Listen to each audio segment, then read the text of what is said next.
Bring out your Bible, your pen, and your notebook. Pick for the series of the Word, Elijah, the Word. Power of words. The first topic is the power and purpose of words. So why this subject or why this matters in the lives of young people? It says in your handout that words have incredible power. Do you agree that words have incredible power? Yes. They can build someone up or tear them down in split of seconds. And as young people, as you are, you face a constant communications in different ways or in different platforms. Whether in text, social media, even in conversations daily, at home or in your school.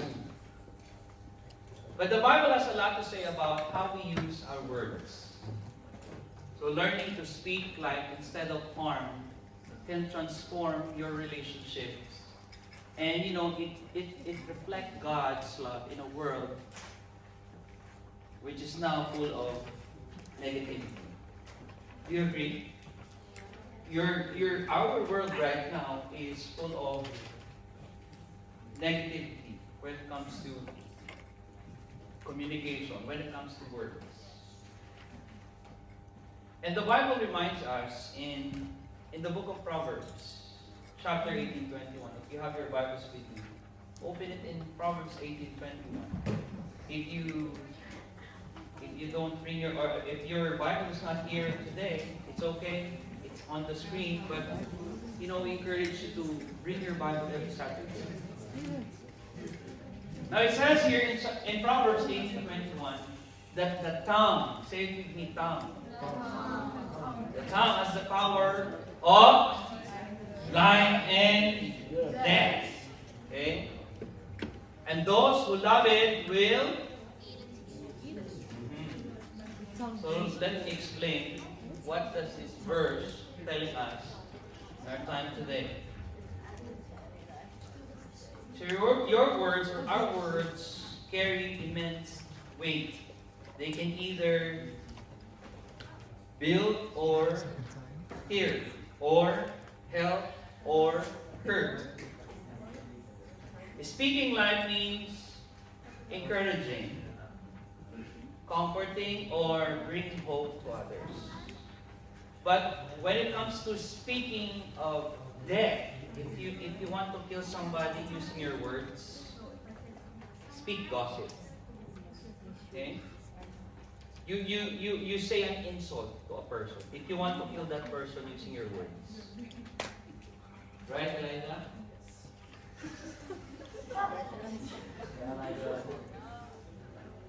You want to kill the person who doesn't you like, or maybe you want that person because he's not into you.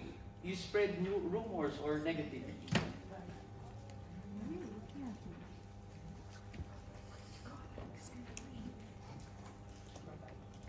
The way you use your words will shape the kind of relationships and environments you create. That's what the Proverbs 18:21 says. Your words either can bring life or bring death.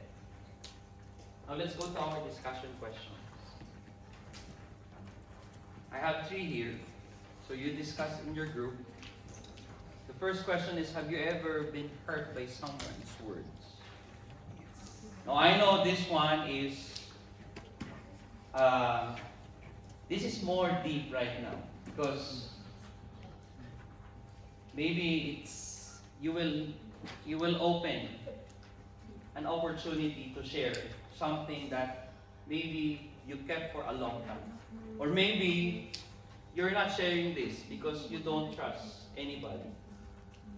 But I pray that today you're in safe space and you can share that to your small group accountability group. Let them hear you. Let them pray for you. The Bible says that let us carry each other's burden. Because we're church. We're family here. You share, how did it affect you? I don't know how many of you here experience verbal abuse. From your parents, from the people around you, in school, you experience bullying. Can you think of a time when someone's encouraging you, or maybe person who give words that uplift your spirit? Share it to your small group. And why do you think the Bible, listen to this, why the Bible compares words to the power of life and death? You may now begin your discussion questions. Main point number one, that our words have the power to bring life or brings death. How do we apply this? Because this is principle. Now, in a practical way, how do we apply this? Being mindful of the words that you're going to say. Diba? Lalong-lalo na kapag galit ka. Tama? Magbilang ka muna 1, 2, 3, 4, 5, 6, 7. Anong point doon? Diba? Huwag ka lang. Huwag kang masyadong papadala sa emosyon. Be mindful. What else, guys? Now, why do you think the Bible compares our words, have the power to bring life or bring death? How does it feel when you say words that brings life to the people around you?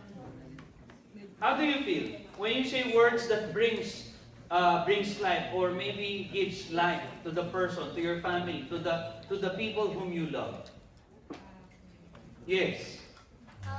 When you give encouraging words to someone else and they are genuinely encouraged by it, it encourages you as well. So essentially, you both grow together.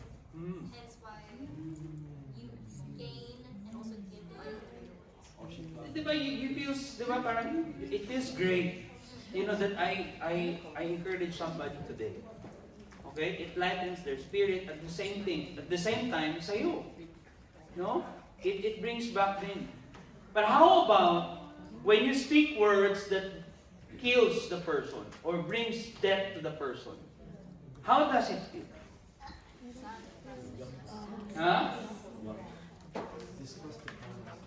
O, diba? Pag sinabi mo na, remember this, listen, especially in using FB. Before you press or before you post something, think. Kasi para yung pistol. Alam niyo yung baril? No. Pag yan pinaputok mo na, mababalik mo pa ba yan? No. Hindi na, mahirap na yan. Kaya be careful, be mindful of your words. Kasi nakakapatay siya. Tell the person next to you, nakakapatay ka. Nakakapatay ka. So be careful, okay? Because words have power. Amen? And let's go back to the text. It says here, listen to this, and those who love it will eat its fruit. Kung ano ang itinanim mo, kung good words yan, positive words yan, ano ang anin mo? Positive at the same time. Pero kung inilagay mo gossip, nakalagay na dyan. Ano pa? Insult, di ba? Time will come. They say this word karma. Karma is real. Always remember that, words that's negative or brings death have consequences. Okay? So, let's go to the next point. In Ephesians 4:29, open your Bibles in Ephesians 4:29. It says here, do not let any unwholesome talk come out of your mouth, but only what is helpful for building others up according to their needs, that it may benefit those who listen. Okay? Now, how do we explain this verse? Unwholesome talk means Ephesians 4:29. Ephesians 4:29. What do you mean by unwholesome talk? It means anything that is harmful, like you're swearing, you're lying, or you're gossiping. Yung mga laging nangangako dyan, yes, darating po ako, pero laging late. Yung nagsasabi ng promise, magdadala ako ng pasalubong. Diba? Pero nakalimutan nila yung promise nila. Promise that I will love you every day. No? As my brother and my sister. No? Wait lang, masyado kayo nagmamadali. Inikilig na naman yung iba. God calls us to use our words to build others up. Sabi doon sa may verse. Only what is helpful for building others up according to their needs. So use words to build others up, not tear them down. Nakita mo na nagkamali sa pag-strum ng gitara kanina O anong needs niya? Wala akong pangalan na sinasabi. Self-report. Meron ba akong pangalan na sinabi? No. Self-report. Alam mo naman pumiyok. Pumiyok, di ba? Alam mo po na, nakita mo naman nagkamali sa may type typographical error Hindi ko kasi. Wala akong pinapangalanan dito, mga kapatid.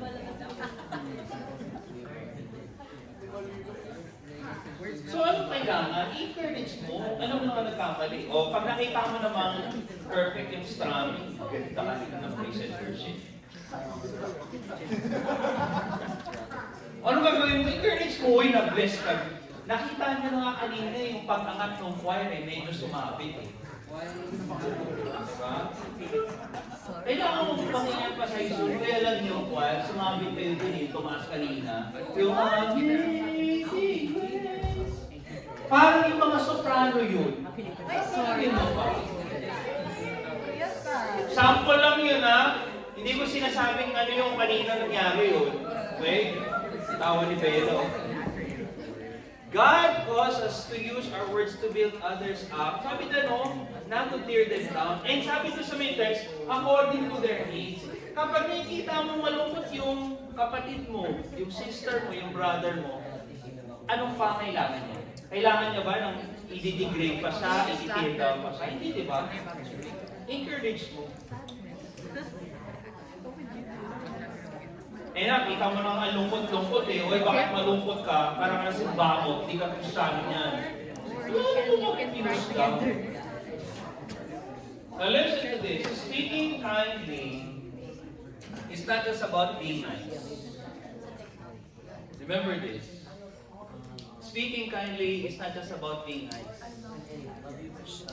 But it shows that you are a beloved, a child of God, because you're showing God's love. Amen? Now let's go to the discussion question. 10 minutes lang 10 minutes. Let's go to the discussion question. I have 3 discussion questions here. So here, what are examples of unwholesome talk you hear daily?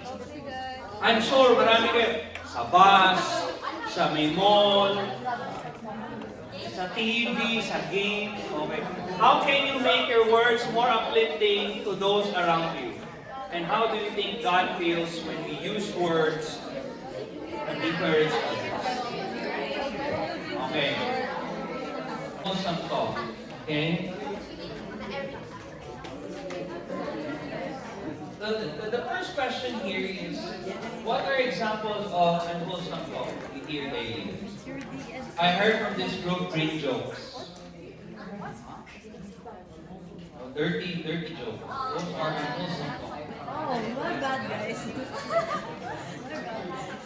Ha? Mga curse na words, right? Bad words.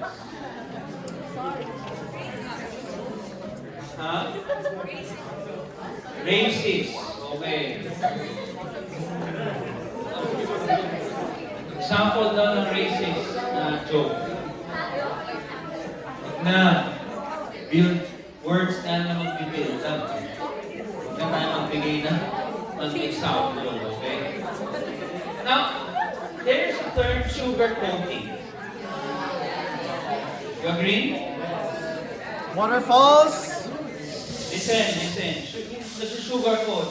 Alam niya na mali yung ginawa nung big group niya, small group niya. Sugar coat. Eh? So, kung i-sugar coat, sabihin nyo, kung nagkamali siya, hoy, nagmura ka. Hoy, mali yung ginawa mo. You offended somebody because you gossip. Huwag mo i-sugar coat. Kaya alam mo, yung sinabi mo, very creative ka sa words mo. Wait, ano ba yun? Ano po po to? The microphone? Okay. Sorry po Isu-sugar coat pa. Alam mo yung mga sinabi mo kanina, ano yun? Ang tawag din sa creative writings. Para creative writings pag nagsasalita. Sugar coating, di ba? Sabihin mo kapag nagsabi siya ng masama, gumawa siya ng masama, because the truth will set him free or set her free. Pag mali ginawa niya, mali ang ginawa niya. You encourage them to do the right thing. Okay? Hindi porkit close mo, you will, parang naive. You know the term naive? Na parang naive. N-A-I-V-E. Diba? Naive. Now, how do you think God feels when we use words that build up others? Masaya siya, di ba? So let's go to the next point, the last point. Now we're done with words that brings life and death, and unwholesome talk that makes brings harmful to us. Look at James chapter 3, 5-6. It says here, likewise, the tongue is a small part of the body, but it makes great boast. Consider what great forest is set on fire by a small spark. The tongue also is a fire. Say it with me, fire. A world of evil among the parts of the body. How do you explain this? Listen. Uy, masyado kayong mga... Kung ano pa yung small group ko, small group ni Pastor, ang iingay, no? We're all talking. No. I'm trying to keep that quiet.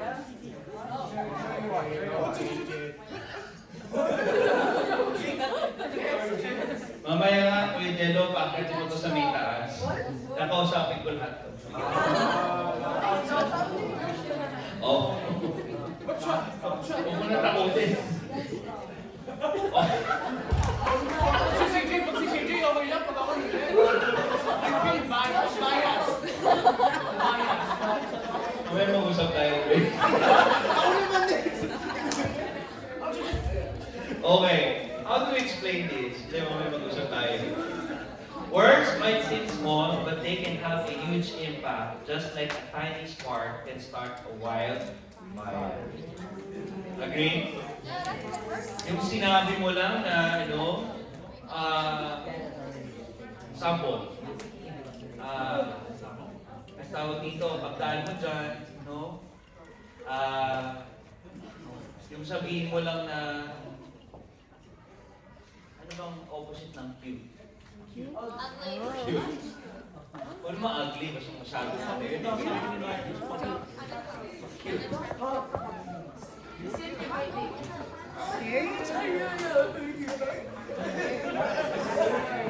Listen, careless words can cause damage to friendship, reputations, and trust.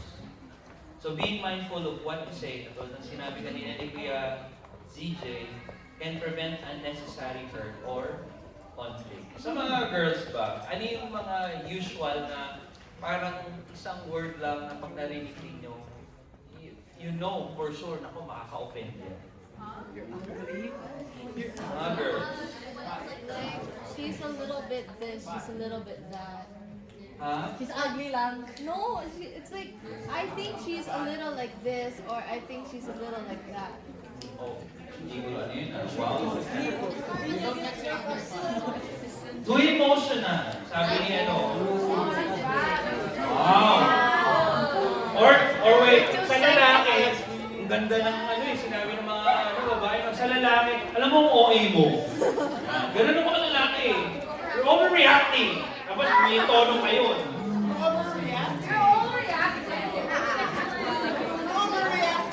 Waterfalls. Paano mo daw listen, paano mo daw sasabihin yan in a cool way? Okay, let's go to group discussion and let's finish this. But here's the thing, here's the point, guys. Do you agree that the words have power? No? It can really bring destruction or it can bring life or growth. So sabi nito, sa discussion natin, why do you think words are compared to a spark that starts a fire? And how can you tame your tongue? Ayan, and control what you say? What steps can you take to repair damage caused by hurtful words? So here's the last discussion question. Discuss with your group, and then close in prayer. And then please, after you pray, arrange the chairs before you go. So God bless, guys. And this is our first topic in our new series,